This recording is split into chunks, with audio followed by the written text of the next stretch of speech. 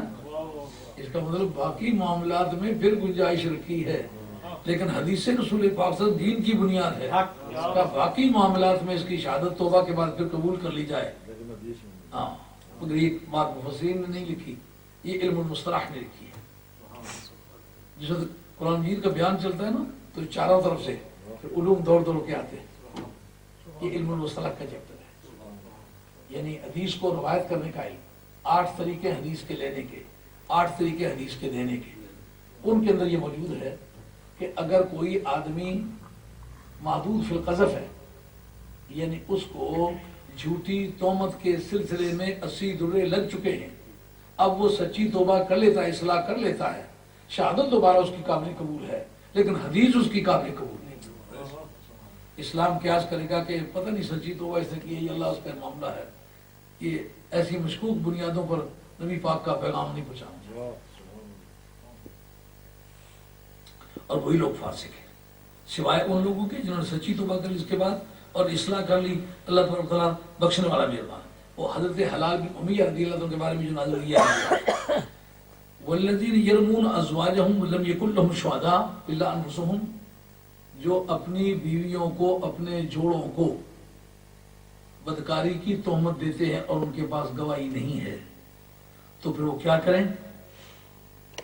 4 مرتبہ یہ شہادت دیں، میں اللہ کو حاضر ناظر کر کے کہتا ہوں، خدا کو گواہ لا کے کہتا ہوں کہ اس میری بیوی نے یہ ارتکاب کیا ہے۔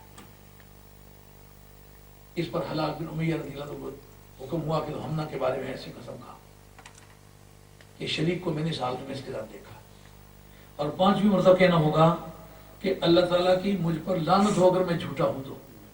اس عمل کا نام ہے لعان، یاد رہے گا، لعان، یعنی ایک دوسرے کو لعنت کرنا، اور عورت کو عذاب سے بچا لے گی یہ بات کہ عورت 4 مرتبہ اللہ کو گواہ کر کے کہے کہ یہ جھوٹا ہے، اور 5ویں مرتبہ یہ کہے کہ اللہ تعالیٰ کا مجھ پر غضب ہو اگر یہ سچا ہو تو۔ اب دیکھیں مرد کے ذکر میں کہا ہے کہ مرد 5ویں مرتبہ لعنت کرے، عورت کا جب ذکر آیا تو یہ نہیں کہا کہ 5ویں مرتبہ لعنت کرے گا مجھ پر اللہ کا غضب ہو۔ فرق کیا ہے؟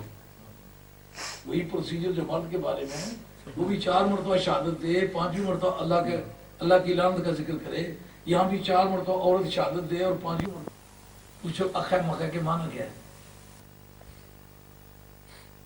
اس نے کہا کہ یہ کام ایسے ایسے ہوا، وہ کیا باعث اخے فلانا فلانی جگہ تھا، اخے مطلب ایک الاخیس، ایک اخے جو ہے آخر سے مخالف، وہ تو کیا بونا ہے مخے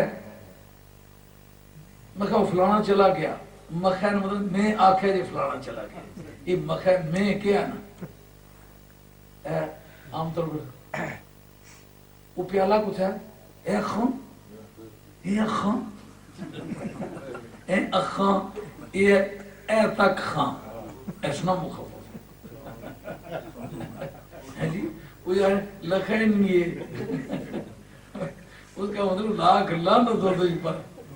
وہ عورتیں قسم کے ساتھ لعنت کرتی ہیں تو لعنت کر کر کے لعنت کی قیمت ہی گھٹا دی ہے، اس لیے رب نے کہا کہ وہ لعنت نہ کریں کیونکہ وہ سمجھتی ہے تو وہی ہے جو روزانہ ہم کرتی رہتی ہے، اس لیے کہا اللہ تعالیٰ کا مجھ پر غضب ہو۔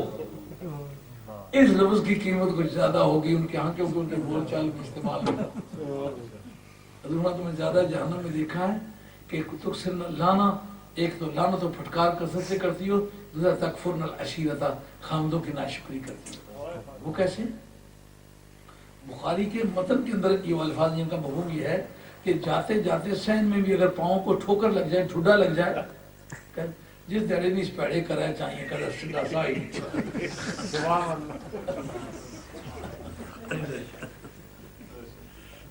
یہ خامدوں کی ناشکری ہے، خاص نے تخت پہ بٹھا رکھا ہو، جس دڑے نہیں اس پیڑے کرا چاہیے ٹھنڈا سا ہی نہیں کرا، پترا پوترے آنی ہے ایک لاکھ قدر نہیں کرتی۔ یہ خامدوں کی ناشکری اور کثرت سے لعنت کرنا یہ جہنم میں جانے کا ذریعہ ہے۔ اس لیے ہماری بیٹیوں کے نام یہ پیغام ہے، ہماری بہنوں اور ہماری ماں کے نام یہ پیغام ہے کہ اس عمل سے باز رہیں جس کی نشاندہی سرکار نے ان الفاظ میں کی کہ جہنم میں جانے کا ذریعہ یہ ہے۔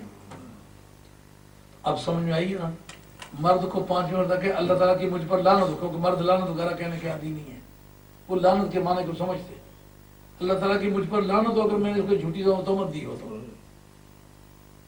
لیکن عورت 4 مرتبہ شہادت دے کے میں اللہ کو گواہ کر کے کہتی ہوں میرا خاوند جھوٹا ہے، اور اگر وہ سچا اور میں جھوٹی ہوں تو خدا تعالیٰ کا مجھ پر غضب ہو، لعنت نہیں کہا۔ سمجھ آ گئی یہ بات آپ کو؟ جب یہ پروسیجر اٹیمپٹ کر لی جائے پھر کیا حکم ہوگا؟ پھر وہ بیوی میاں کے طور پر رہیں گے کہ نہیں؟ اس وقت ان کے درمیان سیپریشن ہو جائے گی، میرج ڈیسالو ہو جائے گی، بیوی میں کا تعلق ختم ہو جائے گا۔ لیکن اس تعلق کے خاتمے کی کئی بناوٹیں ہیں۔ ایک ایسی ڈائیورس ہوتی ہے جو ریووکیبل ہے، واپس ہو سکتی ہے، جس کا نام رجی ہے۔ ایک وہ ہوتی ہے کہ جو یوں زبانی ریووکیبل تو نہیں ہوتی، وہ رینیول آف میرج، نکاح تازہ کرو تو پھر بیوی رہتی ہے، اس کا نام ہے طلاق بائنہ۔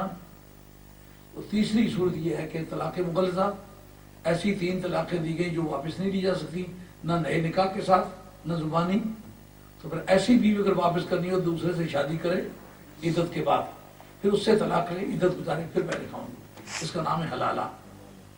تو زبانی رجوع کرے اس کا نام ہے رجعت، اور تازے نکاح کے ساتھ واپس کرے طلاق بائنہ کی متعلقہ کو، اس طلاق رجی کے اندر تو یہ شرط ہے کہ اس پیریڈ کے اندر کرے، اگر پیریڈ 3 ایام گزر گئے پھر واپس نہیں کر سکتے۔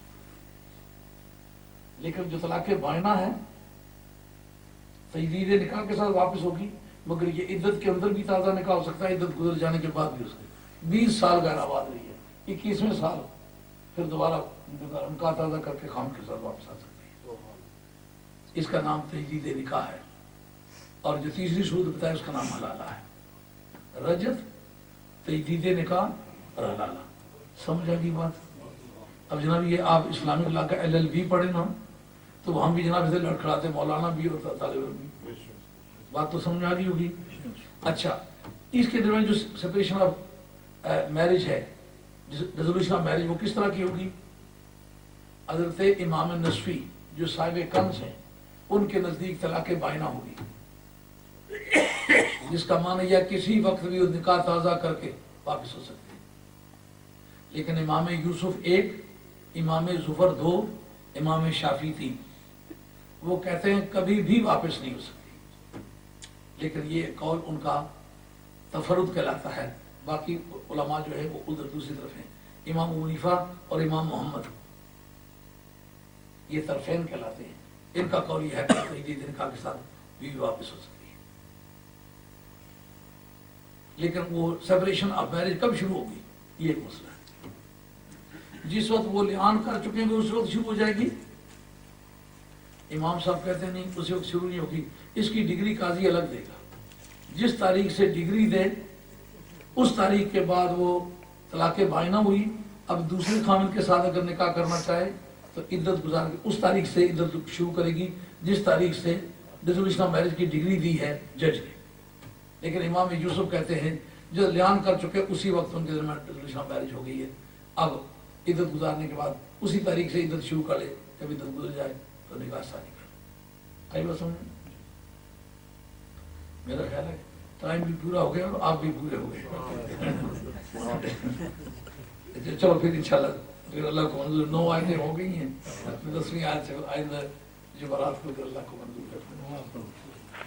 یہ باتیں آپ ٹیپے لے کے اس کو بار بار سنیں، یہ روزانہ کے معاشرے میں آپ کو پیش آئیں گی۔ آپ اس کو 10 مرتبہ 20 مرتبہ 30 مرتبہ بار بار سنیں تاکہ آپ کو یاد ہو جائے، تو پھر اس کے بعد آپ اس پوزیشن میں ہوں گے کہ اگر کوئی اچانک آ کے پوچھے تو آپ بات بتا سکیں گے۔ وما علینا الا البلاغ المبین وآخر دعوانا الحمد للہ رب العالمین۔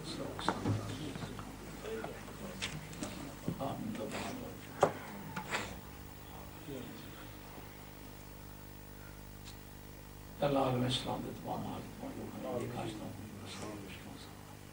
مسلمانوں دے برا وقت اللہ کریم اپنا فضل اپنی رحمت راتے مصیبت مسلمان علی ٹال مسلمانوں ذہنی دلی قلبی اور سیاسی معاشی ہر طریقے کا خوشحالی تھا اور مسلمانوں کو برکت ہوتا